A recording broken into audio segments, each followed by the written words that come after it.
Hello, thank you for joining me once more again. Today, I'm going to be talking soccer with a professional athlete who is searching for his dream.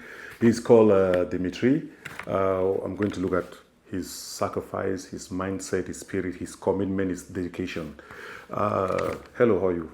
Doing good. How are you doing? Yeah, I'm good. I'm good. It's a pleasure for me to have you on my podcast. Thank you so much for having me. Yeah. So, how did your soccer dream? How did it start? It started in a small country. It started in Haiti. Yeah. So I started when I was 11 years old. I started in Haiti. I was the only 13-year-old kid playing for a high school team at 13 years old, playing against 18 to 19-year-olds. Then I ended up joining a club, and then that's when the dream really started for me. So how did you realize that this soccer talent is not just a hobby, it's something that you want to change? When did you get that goal that you want to change this dream? It started becoming a dream for me once I started seeing it made me become valued in my community, in my school. They know me as the soccer kid. If I wasn't playing soccer, they wouldn't know me. Yeah. So for me, not only did it give me opportunity, it gave me connections, it gave me friendship, it also made me discover more about myself. So it's not just soccer for me.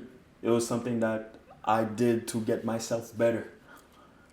So how did you choose your position, and how does it help your playing style? I love to score goals. So I play nine, a striker. Striker, I used to love to dribble, but for me, it's always been about scoring goals. So you score a goal, you celebrate, you have fun, you enjoy the game. Uh, what made you to choose being a striker?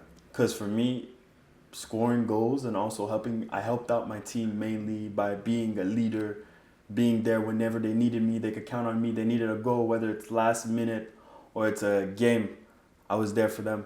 So scoring goals, being a striker, that was my position. Now, take me a little bit different from your soccer skills in Haiti and here in Canada. How would you compare that? Okay, so I believe Haiti is a third world country, just like many other third world Countries. countries, like Nigeria, Cameroon. Cameroon, my country. Yes, and also a bunch of other countries. We play with passion. I believe Canada is growing their system, and it's becoming bigger now because we have lots of course, immigrants who's coming in to take over, who's making us look better. So I would say it's different in certain standpoint because now in Canada there's money involved. If you can't pay to play, you can't join. Whereas being from a third world country, if you're good, you have talent, it could take you different places. It can even give you opportunities. So So we're in Canada now. You're in Canada now. You're actually playing soccer at a professional level. When did you decide to take it to this higher level? for me, ever since I was in high school, but after I went to college, it made me realize, you know what, if I could go get an opportunity to go to school for free, let me try my best to let's be a pro. And especially there's other pros who did the school route. If not the school route, there's people that go directly from being in clubs to being pros. Yeah. Like the French system, you have Mbappe, you got Messi, they do the academies. But for me, it's been, I've been playing since I was little, and I always had this objective of, you know what, well, how can I be a pro? Let me chase my dream. Let me keep going after it.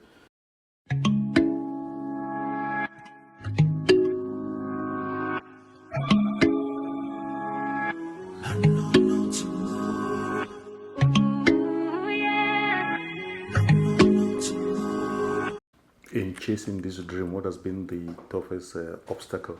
The toughest obstacle is the journey, because every day is a new challenge. You're going to be going to places where some places you're not valued, some places, you feel at home, and also just the challenge that you're going to be going on, the emotional roller coaster, the time, the the setbacks, the just everything in general with chasing this has been, it hasn't been easy. And not going to lie to tell you that it's something easy, because if it was easy, everyone would do it. So just the journey. The journey is very difficult, but it's something that if you perceive and you stay relentless, you can make it come true.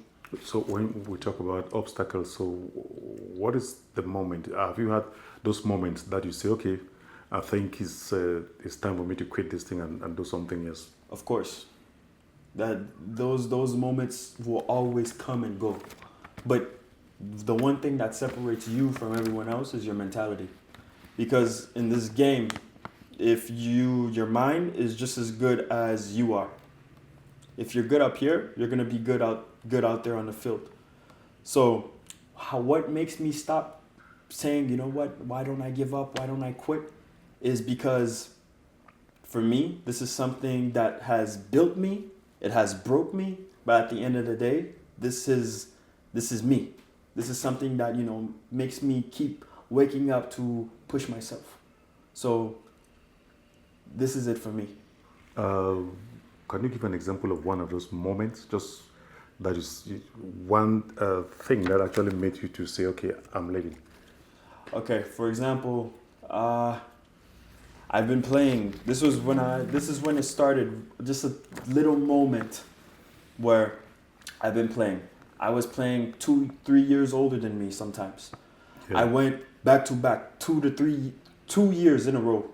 I'm scoring in the biggest matches, the finals, MVP. I'm doing really well. Everyone knows my name. I'm scoring. I'm there for my team. I'm the best player.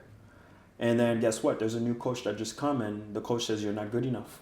The coach doesn't want you on the team. The coach doesn't believe that you're good enough. And you've been playing for 2 years. It's almost like having a job. You've been at this job for 4 years. You've been receiving all these different, recognition. Recognition, accolades, and someone comes to break you down. Someone comes, new boss. Okay, you're not doing a good job. You got to go. But some of them, they might discuss with you and say, okay, you're not good at this level. I want you to improve. Yeah, did he actually tell you, the coach? Yes, of course. But sometimes maybe, that's for you to improve as well. You're going to take every critique and you're going to work on yourself. And you're going to use that critique to build yourself up. But at the end of the day, you got to know, you know what? Okay, I'm going to get better. And also, I'm going to make sure I improve. But if you're not valued the way you're supposed to be valued, sometimes you need to bet on yourself. What I mean by betting on yourself is taking that leap for yourself and knowing that no matter where you go, you are who you're meant to be. As in, you know who you are. But you have to be okay with restarting. And that's just something in life that it taught me, just moving around from different places and seeing different environments, being okay with restarting from zero. Everything is mentality. Yeah. And there's a lot of people, not just, on the field that this will happen. This is going to happen in real life. So you need to know, with rejection, you're going to always have somebody that's not going to like they're going to think you're not good enough or like what you do. And that's okay. That's fine. Everyone's going to have their opinion. But ultimately, who's going to stop you is going to be you. So there should be nobody. You need to be your biggest cheerleader. You need to find a way to get yourself, on track. As in, okay, you know what? They don't like me. That's fine. I have some work to do for myself. I need to prove myself right. As in, not only it's not to prove to them that, okay, you know what? You don't want me. I'm better than you. No problem. You leave it be. But you need to choose within yourself. Are you going to let this destroy you? You need to have a big enough reason, purpose, a big enough why it is to, keep fighting. For me, how do I overcome rejection? Overcoming rejection for me has been, doing the extra work, putting in the hours where there's no one that sees, what I'm doing and how I'm going to do it. Just getting ready, preparation, working and believing in yourself. Because ultimately, how are you going to have somebody else believe in you? Is by believing in yourself. In yourself, yeah. Exactly. There is something in soccer that I've heard some footballers, they talk about a bad game, a good game, even if they had a victory. What is a bad game and a good game? A bad game is all, perspective. But also, for me, a bad game is, let's say I wanted to have a certain amount of completed passes, completed dribbles, being at the right place, the right time. Maybe I score, maybe I get an assist. However that is that, I can help out my team. Let's say if my GM or my coach is not playing me today, it's all about how I'm going to perceive it. If I'm not getting any minutes or I'm not getting any play time to get onto the field, once I get onto that field, whether it's the next game, my mind needs to be ready where I'm going to take this moment, I'm going to make the best out of it. So the coach has no choice but to put me in. And a good game? A good game is you come in, you have fun, always play with passion. Even though, this could become, even though this is a profession, you're coming in, you're competing with other players. Yeah. Some player, everybody's fighting for, their families, trying to put food on the table for their family as they're on the field. You come in, you enjoy it because you don't know how long you're going to be playing. You come in, and you do what you need to do. The whole team's happy, you're happy. That's a good game. What lessons have you learned from a bad game? From a bad game is don't dwell too much on the past. And that's something I would say you should do in life. If not, you're going to keep repeating it. You're going to focus and fixate on it, which means your focus is going to be on that. And you're never going to want to improve because you're too depressed. You need to get out of it right away. And every day is a new day. It's a new chance to restart. So whether it's another day, another chance, another second, whatever you do, do it right. And do it well and go hard. Don't stop for yourself.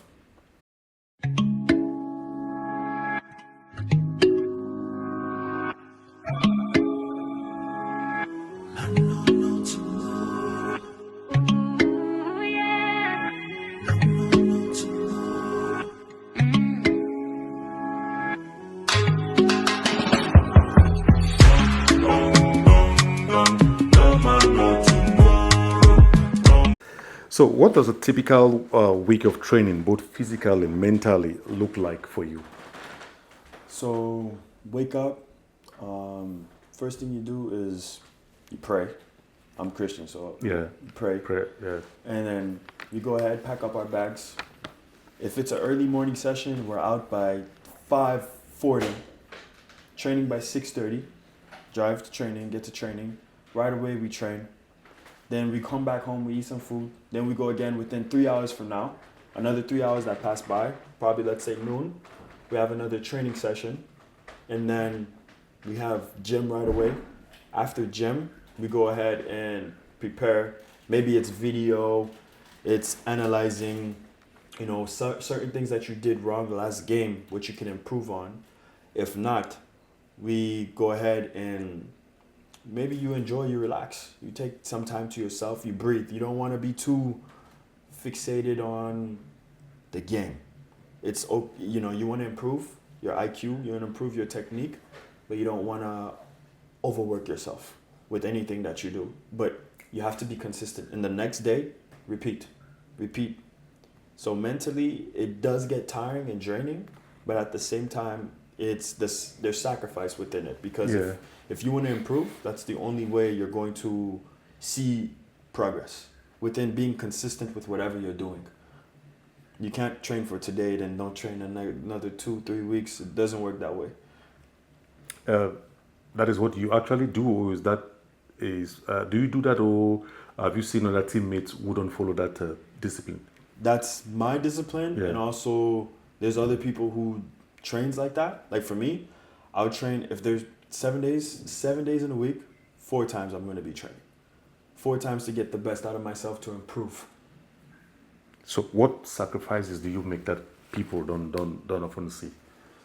Because at the end of it, we see you scoring goals, we see you playing, but people don't know what it takes for that to come. So there's a lot of sacrifices. So what are these sacrifices that people don't see? The sacrifice is believing in yourself when people choose not to, show up, or let's say when people quit on you, or they tell you that, you can't do this, you can't do that. Many rejection, not just taking rejection. it's also being able to believe not only in yourself but putting in that work when you're not feeling like you want to show up to work. Showing up to work when times are tough, and also the reps, showing up constantly, daily, and also being able to channel that fire constantly, because it's very hard to remain motivated, but it's your discipline with anything that you do that's going to take you somewhere. So missing all, the fun times with your family, with your friends, just because you need to, chase a dream or get better. That's the sacrifice is your time. The sacrifice is not only time but belief, and also taking in everything that comes with it. The rejection, the moments where you're by yourself and there's no one else but yourself that's going to make you get over this leap. Yeah, from my discussion, I could pick out some keywords like discipline, sacrifice. So, how do you stay disciplined and accountable when the motivation is low? That's a really great question. How do you stay disciplined and accountable When the motivation is low? you got to remember what you're doing and who you're doing it for? When you think, okay, what's going to keep me here? What's going to give me my chance to get to where I want to be is not only after you show up when you don't feel like showing up makes you feel better, it also makes you understand this is what I want to do. Because at the end of the day, you can quit on yourself. You quit on yourself today, no one's going to care, But I choose not to let myself go because this is what I want. This is what, this is my purpose. This is my why. This is what I've been doing for half a decade with my entire life. So this has become something that's became part of not only me, but my identity. It's my way of functioning. So discipline is really about how much do you really want it? Do you want this, for yourself, or how much do you want it? Yeah, I see you have a very powerful and strong mindset. Has it helped you in your performance? Yes. With mindset is the key to lots of things you do in life.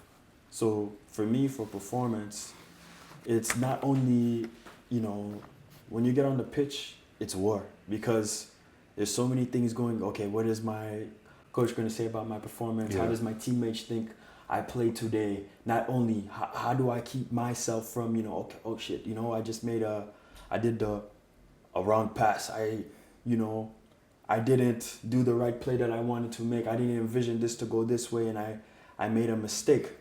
The only person that's going to give you that extra encouragement and advice is yourself. You might have some good teammates and good supporters that will, be there for you, but at the end of the day, your mentality is either going to keep you pushing or it's going to just let you down.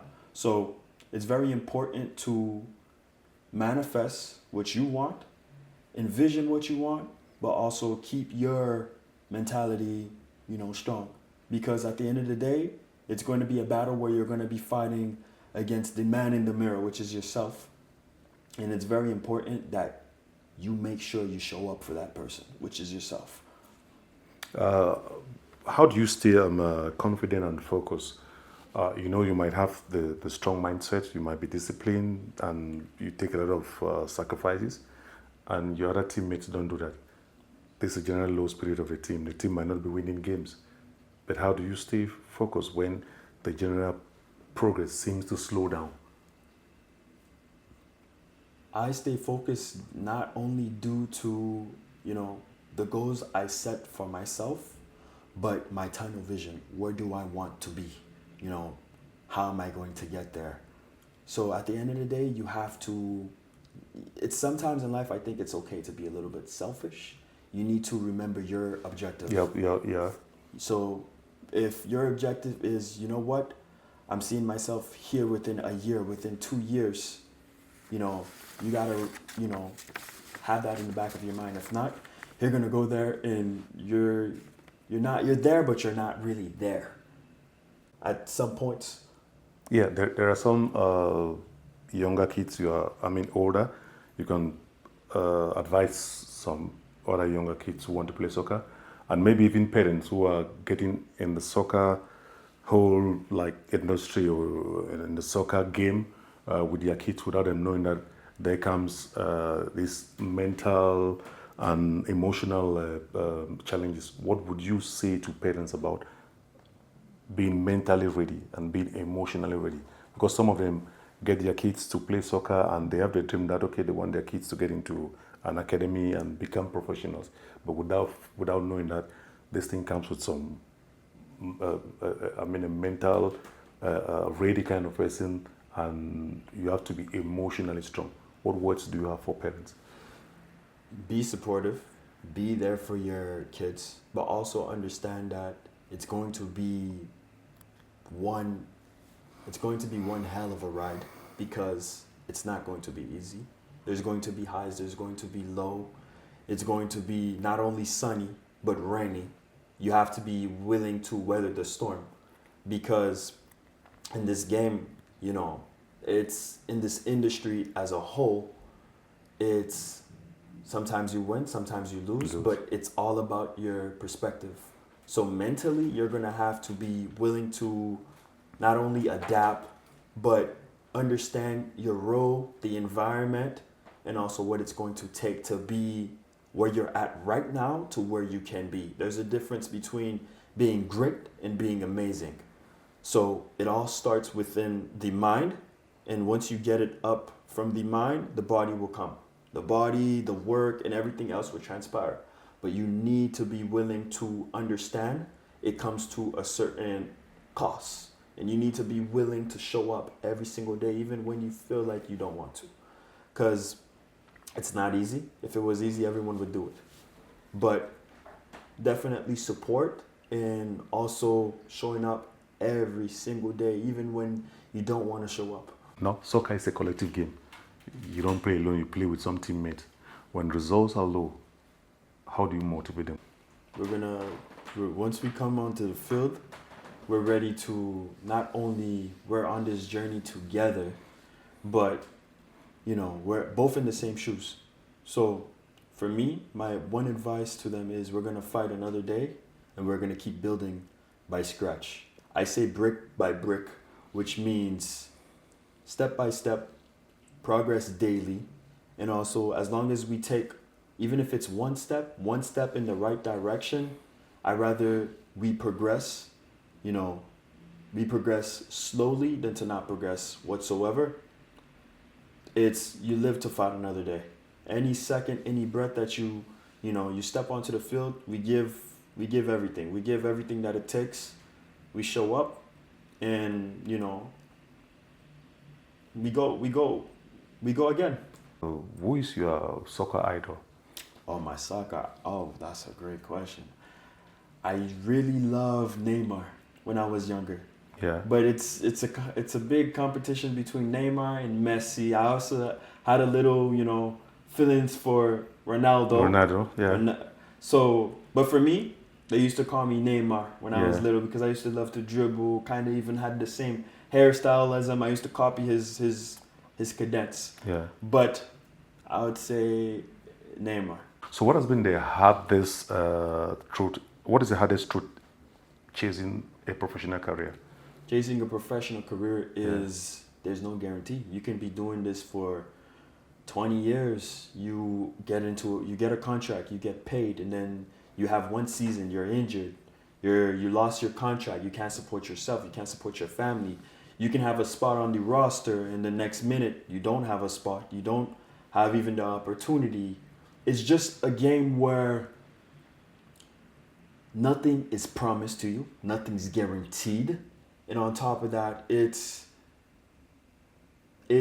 been very hard sometimes to get your feet into the door due to where you've been at. Sometimes it's not just about talent, it's about who you know. So having talent gets you far, but also it's about who you know. It's about where you played at. It's about your CV, your experience. And in North America, Canada, sometimes it's not even about just connections. They want you to, it's about finance. So, but at the end of the day, it's just, I believe if you really, really want it, you're going to find a way to sacrifice, and you're going to get a little bit, there's going to be a little bit of luck, but also mainly it comes from, doing all the works, fighting all the fights that not everybody understands or sees. Yeah, when you talk about finance, I want you to dig deep into that. What do you mean by finance? You mean you need to pay to get into a team, or that we don't have academies around that can scout and say, okay, we need this guy? Yes, in Canada and the US mainly, some clubs you have for younger kids, you have to pay to play. Whereas in France, it's all about the talent. If you're good, you're going to get that opportunity, especially with the tryouts. Yeah. But for instance, we have academies here like CF Montreal. You're going to go for the tryouts. You're going to pay to attend the tryout. But on top of that, once you get on the team, you might have to pay to be part of the club. And there's multiple clubs where you have to pay just to be part of the team. It's not even about talent anymore. It's about, whose parents did the right job so this person could stay here. But I believe, we need to start finding or start funding our academies to, make these kids have the true chance of, experiencing the way the old professionals used to do, which is you get to go to these academies based off your talent, not just talent, your work ethic, your attitude, and also the mental capacity. What can you take? What potentials do you have that a coach or a scout can see and say, I need this to overcome these challenges, to put out the money issue? What potentials do you have that someone can look at you and say, no, we need this guy in my club? What I would tell a coach is, I'm ready. I've been waiting for my entire life for opportunity. I've been working, and also I'm ready, to sacrifice whatever I need to, whether that's my time, my body, just making sure that I'm getting what I believe I deserve. What words do you have for the younger guys? What encouragement do you have for them that you can tell them not to give up? You must be resilient. You must keep knocking on that door even when you feel like there's no more doors opening. You must be somebody who you can't tell me no. They're going to tell you no, but you're going to still show up. You're going to still find ways to get yourself better. You're going to rig the system, as in the system is yourself. You need to make sure that every time you show up to work, and also you showing up for opportunity, you make sure you remember why you're going there, and also being resilient enough to know that whatever challenge that comes in my way, whether that's finance, whether that's, coaches rejecting you, whether that's, finding yourself being in a place where you're not valued, you need to be able to weather that storm mentally. Weathering that storm means being able to overcome whatever challenge is in your way. So for me, I would say not only you're going to need confidence, you're going to need to be resilient, because if you're not strong and you think things should be given to you because you know certain people, it doesn't work that way. You're going to need to forge your own path and open up, doors that shouldn't been open, but it will be open due to the fact of just being resilient, being constant, always pushing. Yeah, what do you see yourself in the next 5 years? For me, in the next 5 years, I hope to already have made my national team debut with Haiti. We're going to the World Cup. It's unfortunate that I won't be playing. I really want to get the opportunity to get a call up to the national team. I believe it's possible. I met a couple. Haiti or Canada? Haiti. Yeah. Okay. That's Hey, good. a Haitian Yeah. national team. Team. Yeah. Yeah. Now talking about professional leagues, where do you expect to play? Bundesliga, La Liga, English Premier League. If I had those three choices, Yeah. definitely I would try playing in the Premier League. But for me right now, it's overseas for sure. I can't disclose that information. Stay tuned, guys. Having a couple conversations. We'll see where it goes. But definitely I would say Premier League. And what team What team? Yeah. What team? what team in the Premier In League? the Premier League, yeah. I would love to be part of Manchester City. Now, why Uh, Man City? There's a lot of great players who came from that history, Yeah. and not only they have the visibility of certain clubs, having being part of something great, being part of that legacy would not only inspire me to be better, but just repping the blue, the Manchester City, would be more than an opportunity to me. It would be something that not only I can't even explain it to myself. That would be such an amazing opportunity just to be part of something so great now and in the future, and also before me. The legacy there is incredible, and also the coaching system.